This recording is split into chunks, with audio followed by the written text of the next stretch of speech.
Welcome back, Honors. All right, welcome back to it. Welcome back to your extremely delayed flip. Apologies about that. Now, the biggest thing about it is, though, is getting into it. You have, still 2 days to get this thing done and stuff like that. And I know it's a little bit of a longer one, so go ahead and buckle up and stuff like that so we can really cover a lot of content and really get into it. But I was actually talking to Damari, I believe it was, this morning. Y'all have an extra day by comparison to everybody else because we are ahead. So we're not going to, kill ourselves to get to a certain point or whatever. Now, the big thing about it, though, is we will get there when we need to. It's going to be fine. We're going to be along for the ride together, and we're all going to keep on moving. Right now, the biggest thing about it, though, is getting into it. We left off in class talking about the Congress of Vienna, right? So, now, the biggest thing that when you're looking at it, you got to understand the Congress of Vienna from a different kind of context, right? You got to understand that, what this meeting is going to be about is all following Napoleon's exile, right? So the point of the Congress of Vienna was a meeting to try and rebalance the European power, right? So it basically, in a nutshell, the issue with Europe going into 1815 was basically Napoleon affected the world so dramatically, okay? So like we said when we were talking about Haiti, okay? You're going to see Napoleon's invasions lead to Latin American revolutions. When we were talking about, the standing of Europe, the Napoleonic Wars, he took over the entire continent of Europe. Pretty much, give or take. Now, except for Prussia and Russia, but they were still loyal to him, sort of. Continental system and whatnot. Now, looking at it, though, is getting into it, he's going to do all that stuff. He's going to take over all that land. He's going to invade Russia and lead to the death of 590,000 people. So, it was a very insane thing. And so what Europe wants to do is turn the map of Europe from this of what it was when it was under Napoleon, everything in green being something he controlled, and he wants to turn it into this, right? Not he, but the Congress of Vienna wants to create this, right? So notice we've got one color that dominates 90% of Europe. They want to take it and turn it back into this, right? So I'm going to do this one more time. You've got this, and they want to turn it into this.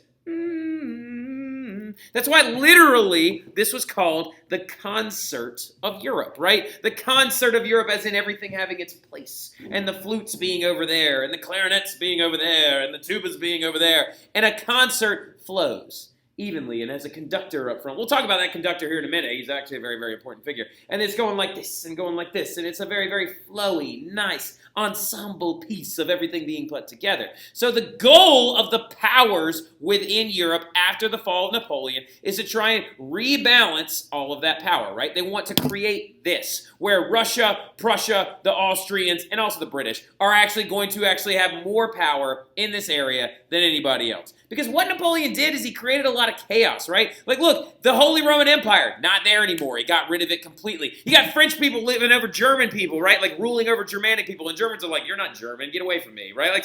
Now, you've got all this crazy chaos, and they want to try and fix it with this Band-Aid, right? So that's what the Congress of Vienna was. It was a meeting to basically come to the table and be all right, hey, Napoleon and France ruined everything.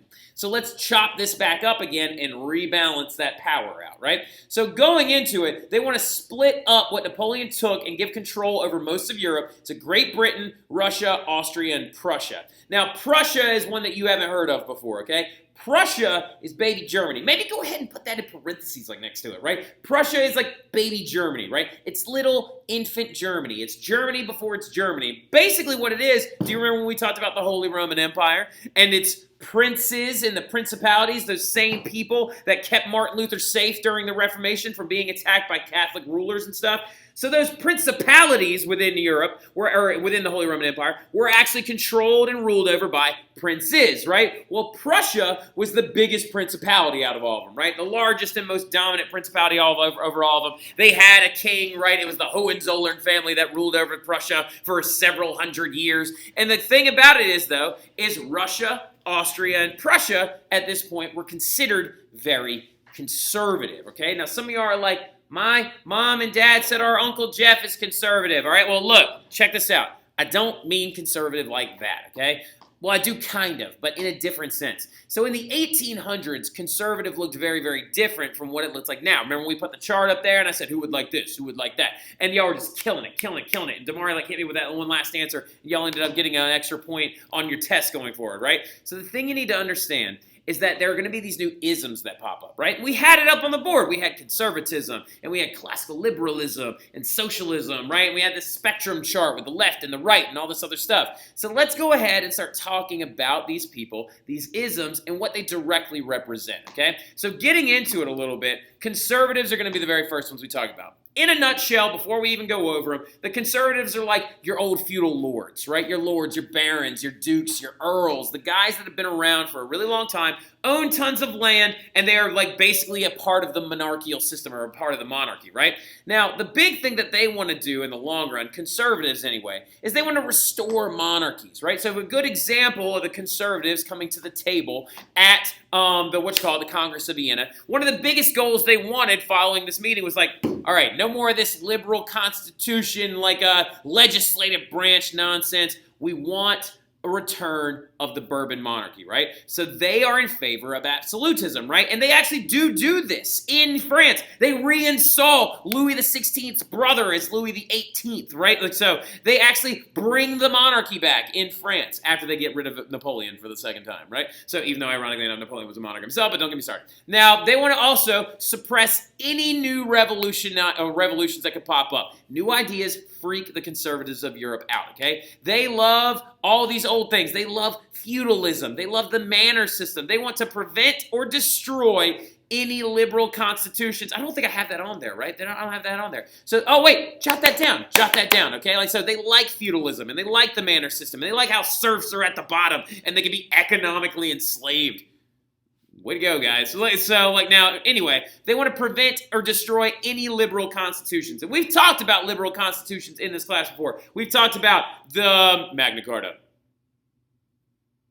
Exactly. We've also talked about, the Declaration of Independence and the Constitution. We talked about the Declaration of the Rights of Man, right? Those ideas that came out of the Enlightenment, those are the liberal constitutional ideas, okay? So they want to destroy any pop-up of liberal constitutions or prevent any liberal, legislative branches from popping up, and they want to suppress them, usually using the military. They want to stop the growth of legislative bodies, so they don't want any parliaments. They don't want any, national assemblies. They don't want any congresses and senates and stuff like that, because that means people have a voice now, because how are those people chosen? By voting, okay?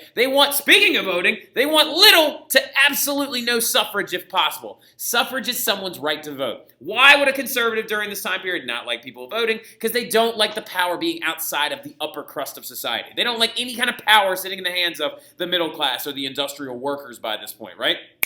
They also want to keep all of the money in the elite classes. They love mercantilism, and they love heavy government involvement in the economy. They weirdly enough, they kind of like monarchical-run state economies in a very weird way, which is a very strange thing, which is why, another big reason, why conservatives today are not conservatives from the 1800s, right? Actually, classical liberals are much closer to what a conservative would be considered now, right? So, now who likes all this outdated stuff? Who likes this ridiculous garbage? The old nobility and the aristocracy, right? So the nobles, the dukes, the earls, the tip of the triangle in the feudal system, they are the ones who like this idea, right? They are the ones who want to keep the old way. And that's where the word conservative comes from, to conserve the old way. And the biggest leader, the orchestrator of the concert of Europe, the guy that basically comes in to be the dude being like, oh yes, let's play and suppress people. It's basically this dude. Jot his name down. He's very important. His name is Prince Clemens, spelled K-L-E-M-E-N-S, Clemens von Metternich, right? So, Prince Clemens von Metternich is the guy. Prince Clemens von Metternich is the conservative dude at the Congress of Vienna who is splitting everything up, and he is Austrian, right? So, he is an Austrian state leader. He is an old noble himself, and he's like, give people the right to vote. What are you talking about? That led to a revolution. I'm awful. Right? So, Metternich also is going to, though, however, be documented as being the person that led to this thing called the Age of Metternich, right? The Age of Metternich literally being a period in European history from 1815 to 1848 where there were no wars between European states. Now, that's relative. There were slight skirmishes and suppressions of revolutions. There were just no outright wars between, Austria and Prussia and Russia and, France and stuff like that, right? So the big thing about it to understand is Clemens von Metternich, who is an absolute skis, is also, though, the guy that basically, like, orchestrated the entire conservative concert of Europe and all that stuff, right? We don't like him. He's not a nice person. So remember that name, Clemens von Metternich. He is like the poster child of conservatism, okay? So now we'll talk a little bit more about him in class and stuff like that, review him a little bit, stuff like that. Now you have the other one, though, who is their main enemy, who is the main enemy of the conservative branch, who is the main enemy of all these ideas. It's the classical liberals, right? Like, so now there is a reason why we have to call them classical liberals and not just liberals, because the word liberal today refers to somebody completely different that has more socialist tendencies sometimes, and things like that. So don't let this confuse you, but we have to call them classical liberals. Liberal basically means to liberate or liberty or to create change, right? They want dramatic societal change. So let's keep going with this, right? Y'all are killing the game. I think you understand. You're doing so good. Very impressed, right? The goals of classical liberals are the following. One, they want to grow the Industrial Revolution. They want it to keep moving forward, okay? They want to keep pushing economic growth, and they're huge fans of this thing called individualism, right? Individualism means, like, if I create a business and I take that risk and I do these things and I have my property and I make the profit goes to me, right? Like, so, like, individualism is a big thing behind their entire concept, and they believe that every man is individual in their rights and their liberty and their property owning things. So John Locke would be John Locke right there, would be considered a huge proponent of classical liberalism, right? They also love laissez-faire economics, right? They like capitalism. They love the ideas of Adam Smith, who is pictured right there. Come on, cursor, do the thing, get real big. Right there. Oh, man, come on. There it is. That's Adam Smith right there. I don't know why Max do this, but that is Adam Smith, okay? Adam Smith is the guy who came up with laissez-faire economics, as in governments not being involved in, like, the only thing a government should be doing is taxing for public works and a defense, right? So, like, other than that, they need to stay out of business, and competition should rule over it. They are very big fans of capitalists. Classical liberals are your factory owners. They're your middle class. They're the bourgeois, right? As we can see down there. Who would like this? The middle class and the bourgeois. The factory owners, the people that are growing their wealth through hard work and actually, like, owning property and taking risks, right? They also, a big thing about classical liberals, they want to limit the power of monarchs, right? They want to keep a monarch around, but they want to limit them, right? And that's a big, like, Marquis de Lafayette thing right here. The Marquis de Lafayette being a very, very important figure of classical liberalism. They want to expand suffrage as well. They want people to be allowed to vote. But wait! Not everybody. They don't want everybody to be allowed to vote, right? Classical liberals want voting to be extended to the middle class, but they don't want people in the working class to vote, because they have this saying basically that they say is that lower class people vote with their stomachs rather than their minds, right? Saying that, like, oh, they're all about, like, feeding themselves. They're not about, like, government, or they're not educated enough, right? So that's a big thing about a defining characteristic of classical liberals is they don't want everyone to vote, right? They also like constitutions that outline natural rights, though. So they want people to have rights. They want, like, workers to have rights and liberty and freedom of speech and freedom of press and things like that. But they don't necessarily want them to vote, okay? So they want to expand legislative bodies. They want to create parliaments. They want to create House of Commons and Houses of Lords to limit the monarchical power. They also want to grow wealth in the common classes of society. They want middle class to start getting some of this wealth from the top down, right? They want them to be able to have, like, factories and grow their wealth and things like that. And who would like this? Like I said again, it's that middle class and that bourgeois, right? So as you can see, they're in stark contrast to the actual conservatives. And then you have your last one, the scary one, the one that's freaking everybody out during this time period, the socialists, right? So, like, now the goals of socialism are a very, very different brand of goals by comparison to the other two, right? They're also the loftiest ones, but we have a lot of things in our society modern day that were the goals of 19th century socialists, right? So the big thing about it is let's start off with number one, okay?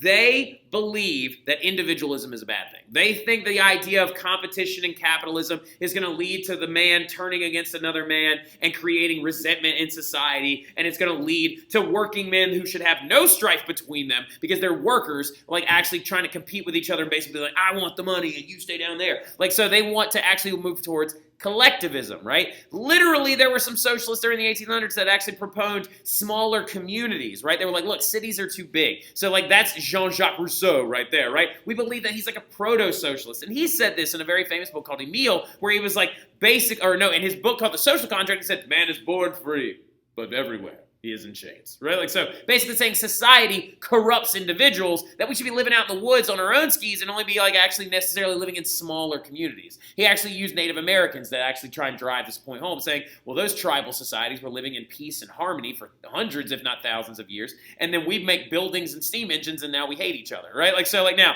the big thing though, is guys like Henri de Saint-Simon right there, and a guy named Charles Fourier that actually came out of the French Revolution. They like the idea of creating these like little utopian communities that only have like 1,200 or 1,600 people per town, and everybody has a job or responsibility.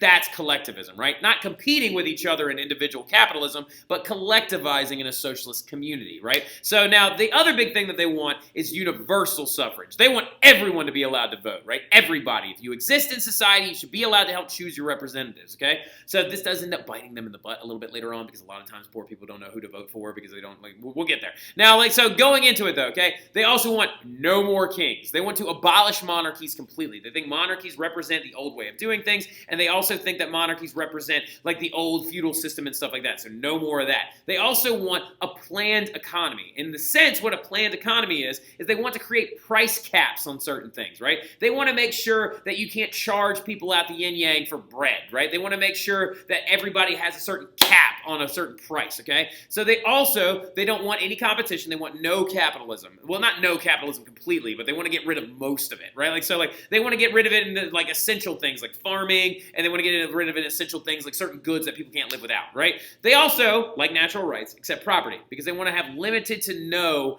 natural or like private property. They want it to be collectively owned, okay? They want to redistribute wealth and goods. Who would like this, okay? Who is this? This is the industrial working class and the lower end of the middle class. And there are also a lot of types of socialists. You could break your socialists down into utopian socialists, Marxists, communists, etc., etc., etc. Now, socialism is not communism, but communism was born out of the concept of socialism. And speaking of, that's the guy right there. That's Karl Marx, the dude who actually invented communism himself, and he actually wrote the book called The Communist Manifesto and created the entire concept that we were actually putting up on the board and comparing the two of them next to each other, right? So keep it up, the good work, good job, let's go, let's keep going. All right, so now the big thing is, so sorry about that. Had to switch over to a different Prezi, right? Yeah, so the big thing is, Molly, well, don't worry. We'll get it all set up, and we'll make sure that everybody has access to the ones they need. But this right here is the last Prezi that we're actually going to be doing for your entire unit, right? So this is the last one that we'll be working off of, and that means we're in the home stretch, right? We're going to have that test before Easter break. We're going to kill the game. It's going to be fine.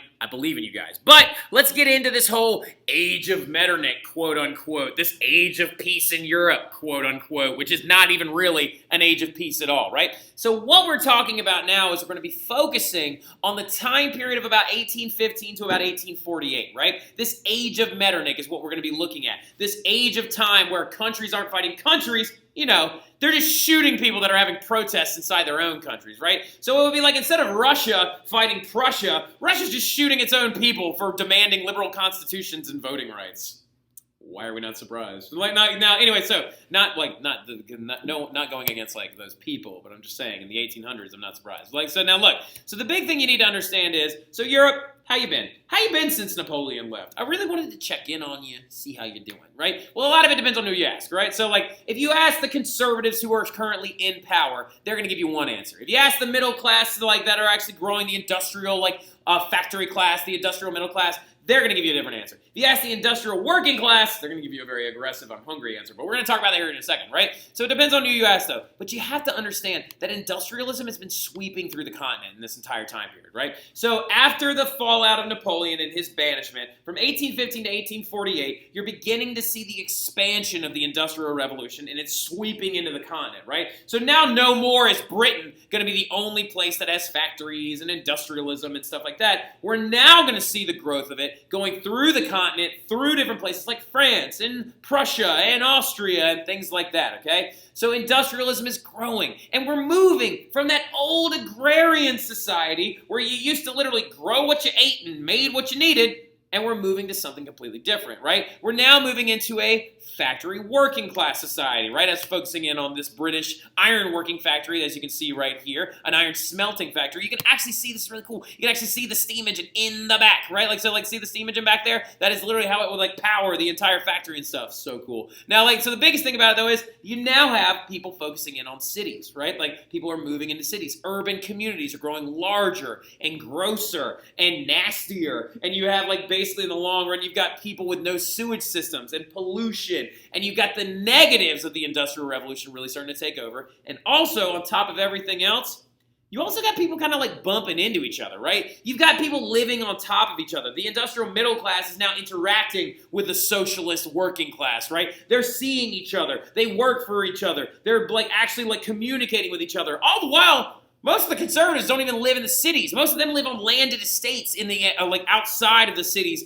out in the countryside still. And this 1815, 1848 conservative age of Metternich that is supposed to be so light on international war was, yes, light on me country fight you country, but it is not light on suppressing protests and revolts, right? Because what you have is a difference in want and need, right? When we talked about the conservatives and the liberals and the socialists just now, they all want different things, right? The conservatives want social order and bring back absolutism. They're like Hobbesian guys. They want to bring back Thomas Hobbes ideas because they think all of y'all are disgusting and can't even function on your own. Liberals, on the other hand, who are now educated, want more government participation. They want everyone to be able to vote. Kind of. They don't want everyone to be able to vote. They want like certain people to be able to vote. And they also want economic independence, right? They want capitalism. They don't want any of this mercantile garbage. They want capitalism. I want to make the profit. I want to be able to do this individual me, right? Like so now, and then you got the socialists who are like, I'm hungry. Also, I want to vote. So, like, yeah, well, the big thing is that they do want food, fair food prices, planned economics, collectivized ideas. They also want fair treatment. They want government participation as well. They want to have suffrage. And they also want food, and we'll get into that in the last slide on the flip today when we talk about the Irish potato famine, right? Like, so, which is why some of you actually might be in this country, right? That event that we'll be talking about might be why your family like immigrated into New Orleans at one point or another if you have Irish heritage, right? So now Latin America in this whole process during this entire time period between like 1815 to like 1848 is liberating itself, right? You got the Haitian Revolution going on with Toussaint Louverture and Jean-Jacques Dessalines, right? You've also got the other countries in Latin America under guys like Simón Bolívar and José de San Martín liberating themselves from European control. But Europe internally is in a lot of turmoil, right? Because inside of every country, there are all these crazy protests going on. And the liberals are demanding suffrage in legislative bodies. Socialists are demanding planned economics so they can actually feed their families, right? To give you an example of this, France is going to go through 3 new kings in 30 years. That's bananas, all right? So, like, and a lot of it has to do with the reason why it's crazy has to do with how it happened, okay? It was so politically tumultuous that France is going to go through these 3 kings very quickly in 30 years, and 2 of them are going to get ousted by baby revolutions, right? So looking at the very first one, that's Louis the... Oh, by the way, you don't have to write these guys down. Don't actually write the desired one, the weenie, and the derp, all right? So like now, I'm just giving you an example. But to give you an understanding, a loose understanding, is this right here is Louis the 18th, right? Louis the 18th is the younger brother of Louis the 16th. He's going to take over, and he is the Bourbon monarch that Clemens von Metternich demanded be restored to the French Empire and sort of like that, or to the monarchy, the Bourbon monarchy, right? He comes back, and he's surprisingly pretty liberal. Like, he passes some laws that help out people's natural rights. He upholds some of the ideas of the revolution, and he progresses forward, and he also likes being called the desired one. But unfortunately, he's going to die, right? He dies from wet and dry gangrene in his leg. Gross. Now, what ends up going forward, though, is he's then replaced by his brother, Charles X. Now, here's what I mean by the political turmoil. Charles X is aggressively conservative. He wants to go and expand the French economy and the empire. He invades Algeria. He starts censoring the press, saying that you can and can't write certain things about me and the other government members. He also says that, like, basically, oh, by the way, if you steal a church object, you get the death penalty? Like, what the heck, man? That's really, really aggressive, right? And so classical liberals in the middle class start getting very frustrated with him, right? And after a series of other laws that he passes, what ends up happening is in 1830, the French have a small revolution called the Three Glorious Days. And this guy runs away and abdicates the throne and runs to Great Britain. His son takes over, but his son is literally only Louis the 19th for 20 minutes, right? His son, Charles X's son, Louis the 19th, comes in and is like, I'm king, I guess. And 20 minutes goes by, a shorter length of time than this flip. And he's like, I was just kidding, I want to leave. And he runs off, right? And he runs away, and he flees all the way back to Britain as well with his dad, right? And then who ends up taking over? But this guy, Louis Philippe, Duke of Orleans, the cousin of the Bourbons. He takes over as this liberal hero that's supposed to change everything. And then literally, within 18 years, he gets overthrown as well, right? That's crazy. You got 3 kings that get overthrown by small revolutions because liberal ideas are growing. There's nothing you can do about it, okay? The French Revolution is a can of worms, and now it's everywhere, okay? Liberal ideas and constitutional government ideas are spreading in secret, especially through Italy, Austria, Prussia. Like, bars and taverns and coffee houses are beginning to team with these different ideas about liberal constitutions and voting rights and like all these different things that they want to go against the conservatives and get rid of the old feudal system. And it's spreading, and there's nothing you can do about it. And what that's leading to is revolts that are breaking out everywhere, right? So really quickly, ignore mostly peasants. Just write revolts are everywhere, right? In every single country, Italy, Spain, the Kingdom of the Two Sicilies, Great Britain, France, Prussia, Austria, revolts are popping up that conservative monarchs are having to send the military in to crush them, right? And by crush them, I mean literally kill innocent people who just want to demand more rights. What the heck, right? Yeah, Metternich, real peaceful if you ask me. Now, looking at 3 good examples, you can just jot the names of these down, and we'll talk about them a little bit more in class. But you have like Peterloo, the Decembrists, and the Three Glorious Days are 3 really good examples of crazy revolts where conservative militaries are coming in and crushing people that are just trying to uphold their rights. So Peterloo is a really good example that happened in Great Britain.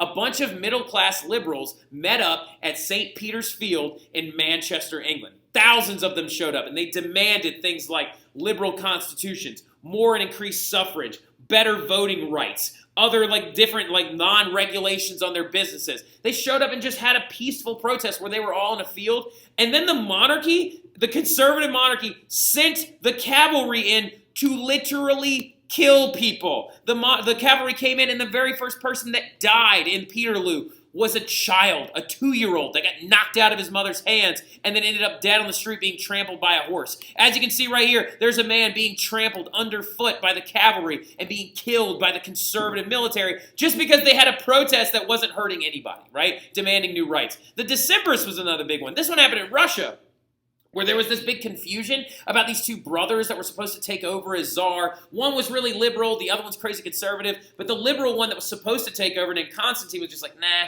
I don't feel like it, and decides to pass it on to his brother. The military was never informed, and the officers that wanted Constantine in power were like, I refuse to serve for any czar that's not Constantine, right? They're like, I'm not doing it, not serving for anybody if it's not that guy. Well, then Constantine's brother, Alexander I, sent the military in and had all those people shot. So, like, yeah, just for saying I refuse to serve in the military if it's not a progressive one. Wow, thanks, guys, right? So, and then this one is the one that I was just talking about a second ago. Charles X, the King of France, gets ousted out of France in a revolution that happened in 3 days, right? It's called the Three Glorious Days. It all started with people from their apartments, like, flinging furniture and plates and stuff like that at the military and things. And what happens within 3 days? He just leaves. He abdicates and runs away to Great Britain because he's like, I don't want to do this anymore. And just runs off, right? And this is a very, very famous painting of the Three Glorious Days. This is Lady Liberty leading the people, right? So now, big thing about it, though, is as you can see, every single time this happens, militaries are being sent in to crush these revolts, right? And so, as you can see, what's mainly happening to the liberals and the what's happening to the liberals and the socialists in the cities is their voices are being crushed by the conservative militaries and the conservative powers. Metternich is loving this stuff. He's like, yes, just send the military in. Metternich did it twice on his own. In Spain and in Italy, when constitutions popped up, he had a military sent in to destroy them, right? So, like, that is ridiculous. And then on top of everything else, you've got starvation and high food prices on your hands. So the Hungry 40s began in about the 1840s. So you've got angry people in the cities, and you got hungry people in the countryside and also in the cities. So basically, this is just the hangry 40s, right? This is how I feel every day right around 3:30. Now, so like the big thing about it, though, is the Hungry 40s of the 1840s is food prices are skyrocketing due to bad harvests. Now, what is the big key reason why this is happening? It's a big event that some of y'all have probably heard of before, the Irish potato blight, right? The Irish potato blight was an event that happened in Ireland, started in Ireland, and swept through the whole continent. A disease began to kill all of the potatoes that Irish laborers and farmers used to keep their families alive, right? So what would happen in places like Ireland and also all over the continent?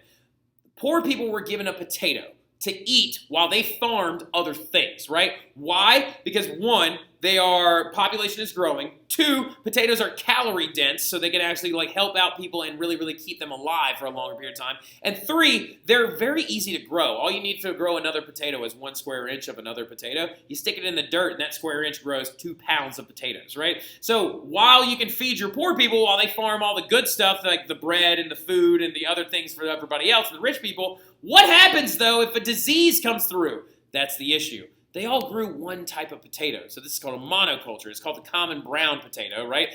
And this blight fungal infection came through and killed all of them. This left Irish workers as well as workers throughout the continent and laborers in the countryside without any food, and it killed off a large percentage of them. And what that's going to result in is mass immigration, death from starvation, and a huge amount of stillbirthing and lost pregnancies. And this is going to lead to the fact that since the workers are dying off and people aren't able to farm the wheat and the barley that the entire continent needs, it's going to lead to the price of food skyrocketing and the bread prices goes way up, right?